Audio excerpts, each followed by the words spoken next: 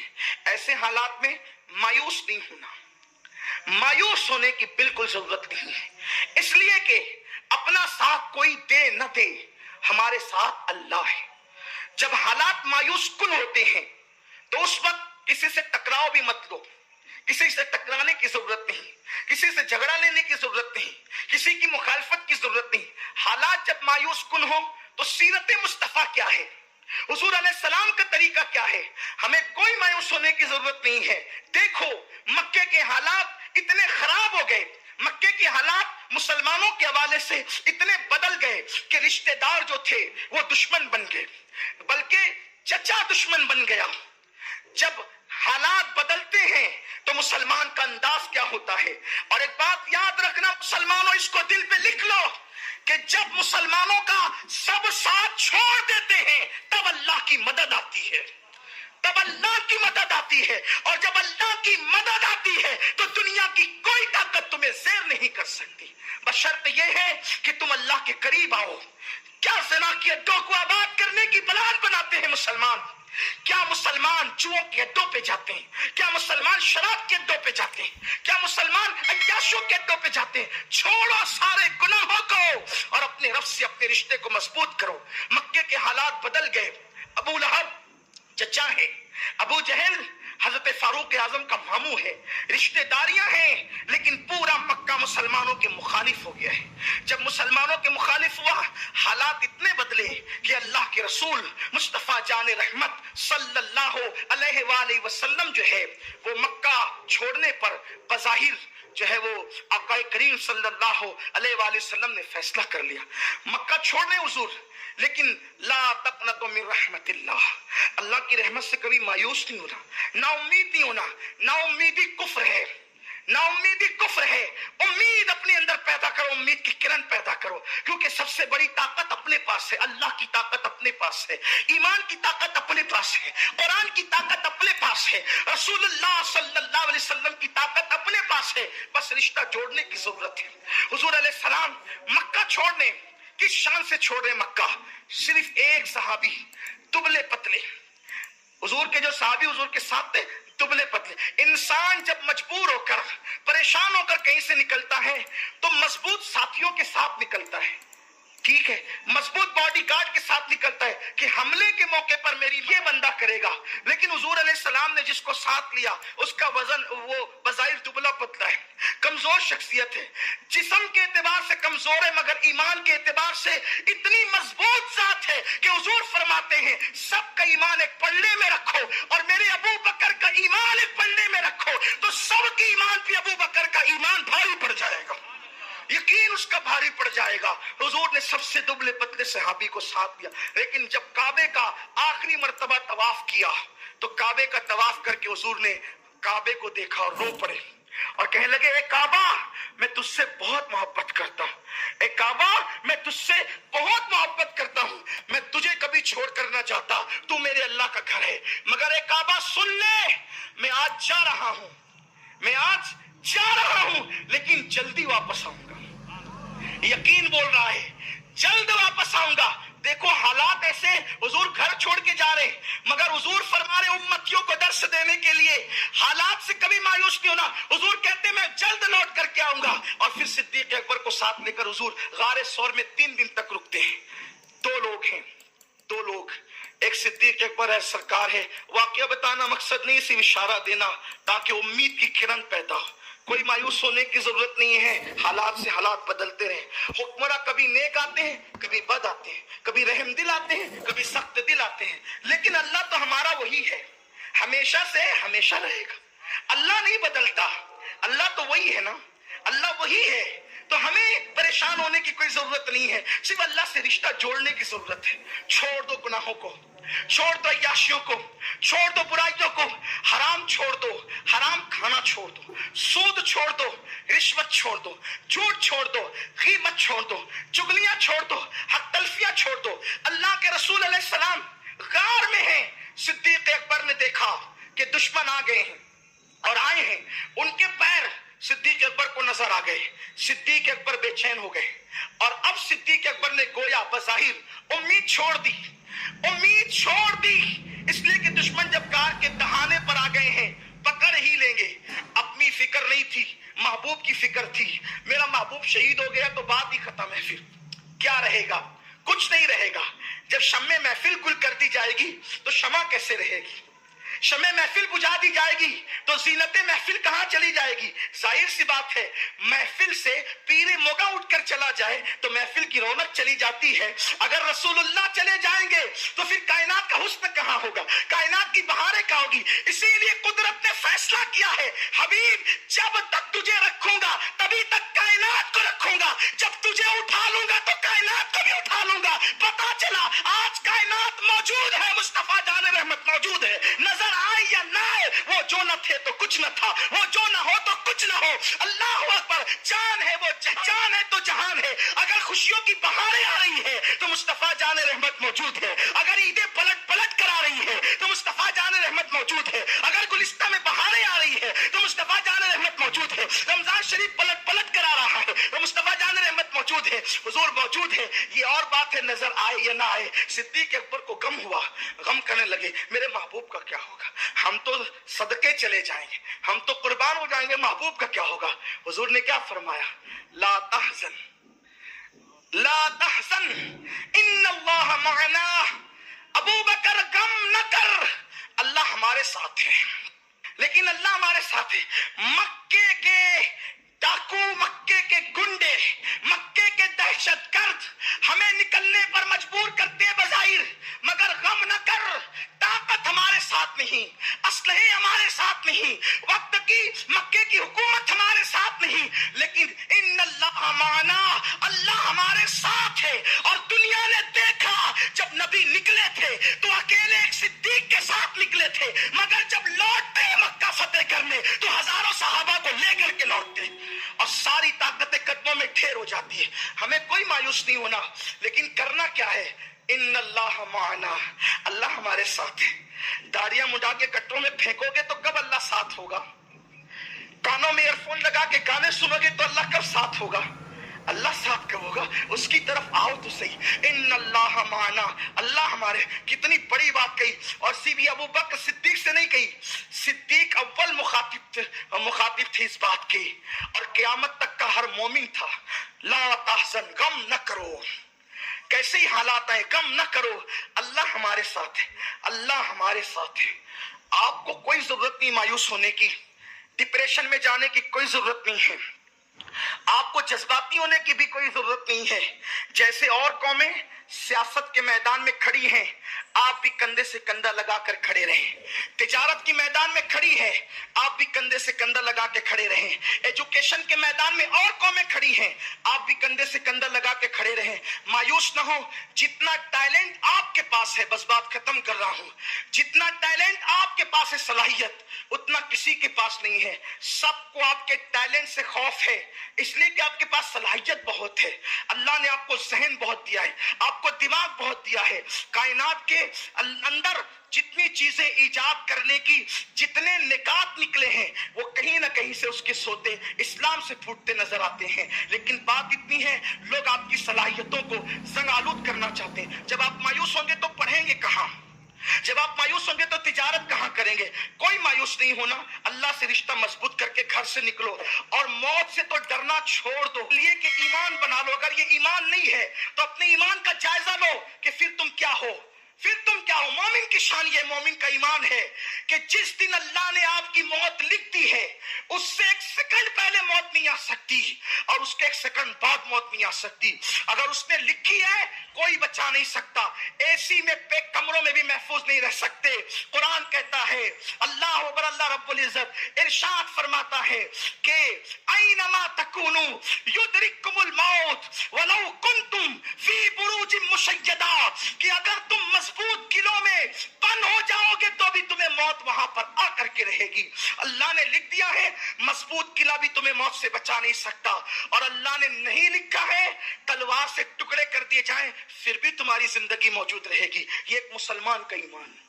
چھوڑ دو موت سے ڈرنا, موت سے ڈرنا. اور دشمن کیوں ٹوٹ پڑے تم پہ بتائیں, سرکار کی حدیث ہے جب میری امت میں دو چیزیں پیدا ہو جائے گی تو ان پر لوگ ایسے ٹوٹ پڑیں گے جیسے بھوکا دسترخوان پہ ٹوٹ پڑتا ہے.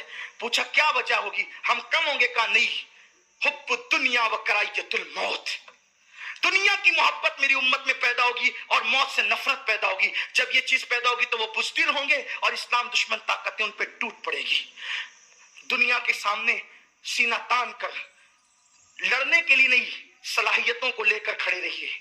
سیاست, تجارت اور تعلیم, ان تینوں بلکہ ہر میدان میں سب کے کندھے سے کندھا ملائیے. جو صلاحیت آپ کے پاس ہے وہ کسی کے پاس نہیں. لیکن اختتام اس پہ کرتا ہوں, آپ کی صلاحیتوں کو زنگ لگ رہا ہے کیونکہ آپ کے بچے اب کتاب کو چھوڑ کر موبائل ہاتھ میں لے چکے ہیں. روزے میں بھی گیم نہیں چھوٹتا لوگوں سے. اگر آج ایسی عید منا لی سچے دل سے, میری بھی مغفرت اور آپ کی بھی مغفرت ہے. لیکن حضور والی عید, نمائشوں والی عید نہیں, لیڈروں والی عید نہیں, علم ظاہر کے پرستاروں کی عید نہیں, حضور کی سنتوں والے عید. جب عید آتی تھی تو حضور علیہ السلام یہ کرتے تھے کہ جتنے جنگی قیدی ہوتے, جنگی قیدی جن کو قید میں ڈالا جاتا, حضور فرماتے قصور کچھ بھی ہو چھوڑو, آج ہماری عید آ گئی, ان سب کو آزاد کر دو. حضور سب کو چھوڑ دیتے تھے, سب کو معاف کرو. یعنی عید کا دن مسلمانوں کی عام معافی کا دن ہے. اللہ فرماتا ہے فرشتوں نماز عید کے لیے جا رہے ہو نا, فرشتے بھی آتے ہیں نماز عید میں شریک ہونے کے لیے, جمعہ میں عیدین میں. تو کہا عید کے لیے جا رہے ہو نا, تو میرے بندے جتنے نماز کے لیے آئیں گے ان سب کو میری طرف سے پیغام دینا کہ اللہ تعالیٰ نے تم سب کی مغفرت کر دی, تم سب کو معاف کر دیا. ہم سب معاف کر دیے جاتے ہیں. تو اب معاف وہی ہوگا جو کسی کو معاف کرے گا. عید کے دن دوستوں سے گلے ملنے والوں, کیا ایسا نہیں ہو سکتا کہ ہم حضور کی سنت کے مطابق عید کے دن دشمن سے بھی گلے مل لیں؟ سگے بھائی کا گھر بازو میں ہے اور ہم عید کے دن نہیں جا رہے ہیں. آپ کی عید نہیں, نئے کپڑے پہنے عید نہیں. بہن ہے گھر میں رو رہی ہے اور آپ سے چھوٹے سے جھگڑے کی وجہ سے آپ اس کے گھر نہیں جا رہے ہیں. آپ کی سب کی عید ہو سکتی, آپ کی نہیں ہے. تو آج عید کیسے منائیں گے؟ آپ کو کسی نے کتنی بھی تکلیف پہنچائی ہے, کتنی بھی اذیت پہنچائی ہے, اس کو معاف کرے. کیا سوچ کے معاف کرے؟ اس نے آپ کو دکھ دیا, اس نے آپ کو تکلیف پہنچائی, اس نے آپ کو گالی دی, اس نے آپ کو ستایا. اب آپ کی وجہ سے وہ جہنم کا عذاب بھگتے گا. بولو تکلیف کس کو ہوگی؟ امتی جہنم میں جائے گا, تکلیف کس کو ہوگی؟ حضور کو ہوگی. سمجھ رہے ہیں آپ؟ میری بات آپ کی سمجھ میں آ رہی ہے؟ امتی جہنم میں جائے گا, تکلیف کس کو ہوگی؟ حضور کو ہوگی. کیا آپ میں سے کون چاہتا ہے کہ حضور کو تکلیف ہو؟ جب سیدنا فاروق اعظم پر ایک شخص نے حملہ کیا, خنجر سے حملہ کیا, اور آپ زمین پر آ گئے, اور پھر حضرت عبد الرحمن ابن عوف نے نماز پڑھا دی, تو آپ کا پہلا سوال یہ تھا میرا قاتل کون ہے, میرا قاتل کون ہے؟ اور کسی نے کہا حضرت آپ کا قاتل مجوسی ہے, آگ پرست ہے, کافر ہے. آپ نے کہا اللہ تیرا شکر ہے میرا قاتل کوئی مسلمان نہیں ہے. تو کسی نے پوچھا فاروق اعظم اگر آپ کا قاتل مسلمان بھی ہوتا تب بھی آپ شہید ہوتے, کیونکہ کسی کو قتل کر دے مسلمان تو بھی وہ شہید ہے.